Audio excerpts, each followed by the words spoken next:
it's an interesting topic, I think. So, what is narcissistic personality disorder?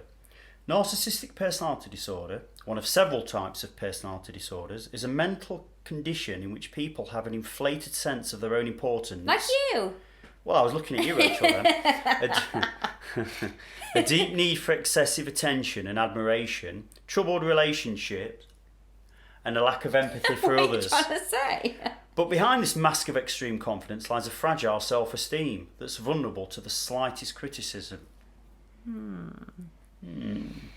So, a narcissistic personality disorder causes many problems in many different areas of life. This can include relationships, work, school, financial affairs.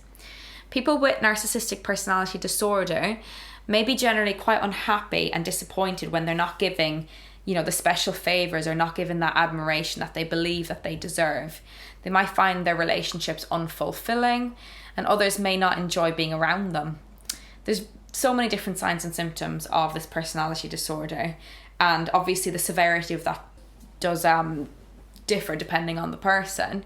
But such things that we tend to see with this personality disorder are, as Neil has said, an exaggerated sense of self-importance, a sense of entitlement and requiring that constant excessive admiration, expecting to be recognised as superior even without those achievements that warrant it. Gee, I've got a few people coming to mind already. There's somebody that I actually know that I'm like, he is checking all those boxes.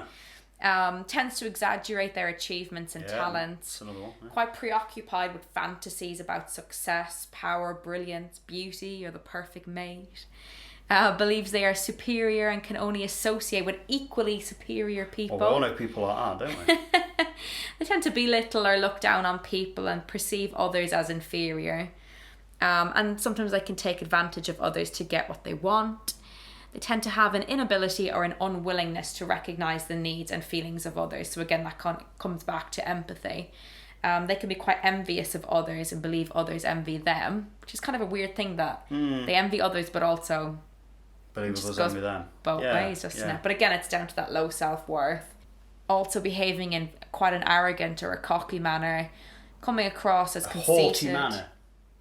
What does haughty mean? Well, cocky, sort of high. Well, that's what I said, cocky. No, I just saw haughty there. Anyway, go on. Coming across as conceited, boastful and pretentious.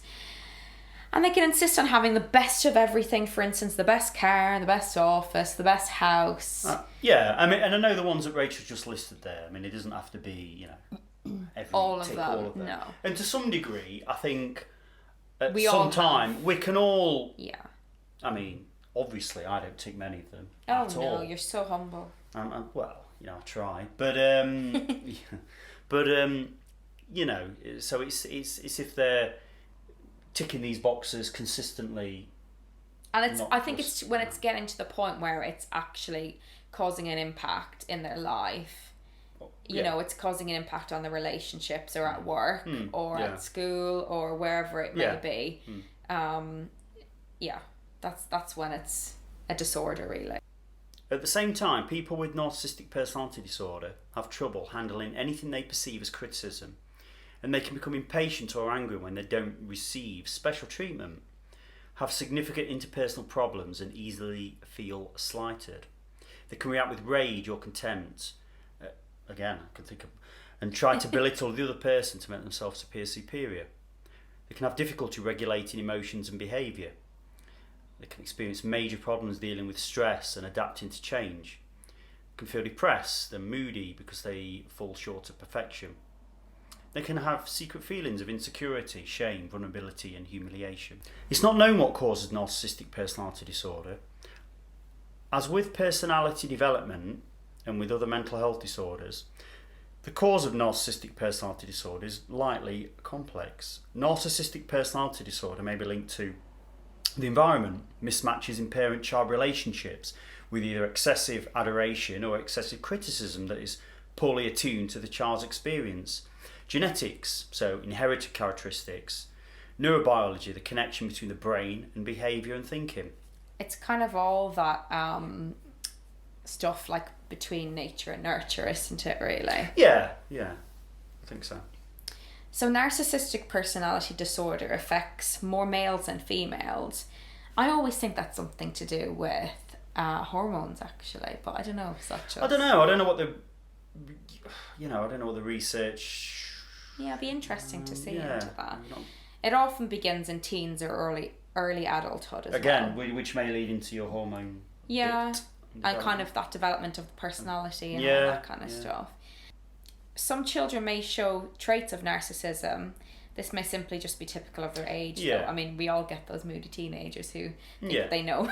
I mean, I Yeah. was definitely one of them. Yeah. Although I do always know better. No, certainly. Yeah, absolutely. So although Yes, the dear. cause isn't, perfectly known, some researchers think that it's that biology. It makes children vulnerable. There's that kind of interaction between parenting styles. So either parents that are very overprotective or parents that are, kind of the complete opposite and quite poorly attuned to their children.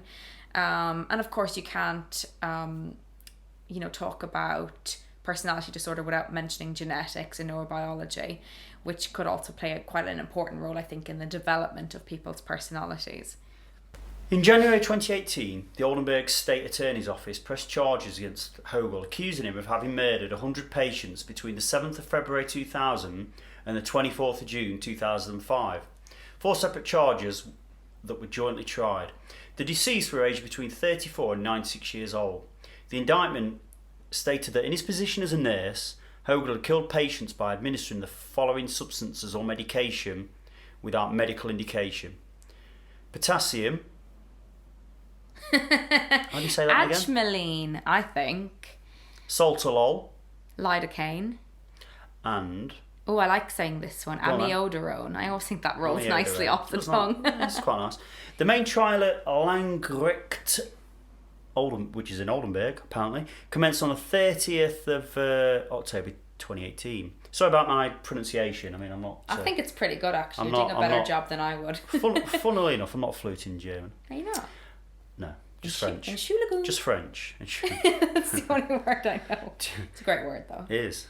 Due to the... That means excuse me, everybody. Every day's a school day. Entschuldigung. Due to the high number of people involved in the trial, there were 120 joint plaintiffs, it was held in the Weser Ems Hallen ballrooms. Wow. What? Sounds Absolutely. scary in there. It does, doesn't it? It's just the 2018 to 2019 court proceedings spanned a total of 24 days of trial. Out of the 100 murder charges, Hogel confessed to 43 on the first day. He stated, conveniently, he could not recall 52 and denied his involvement in the 5 remaining deaths. Out of the 32 witnesses present at the trial, 8 testified under oath. 3 testimonies were heard on camera. 4 medical experts presented the court with detailed information on the causes of the patient's diseases as well as the effects of the medication administered by Hogel. Professor Staller, a forensic expert in testimony psychology, I've never heard of one of them, but... Well, I guess he just looks at...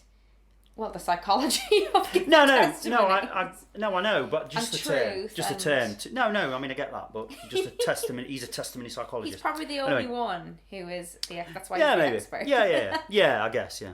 So he examined the truthfulness of Hogel's testimony. He concluded that Hogel, although in principle both capable and willing to lie or provide false testimony, had provided the court with truthful confessions.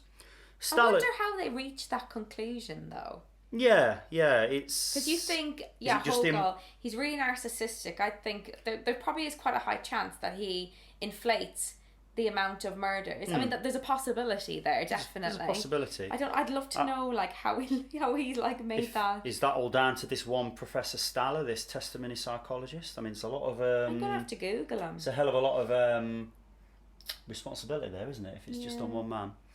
But anyway, I digress. So, Staller. Stella's a drink, isn't it? He is stellar, though.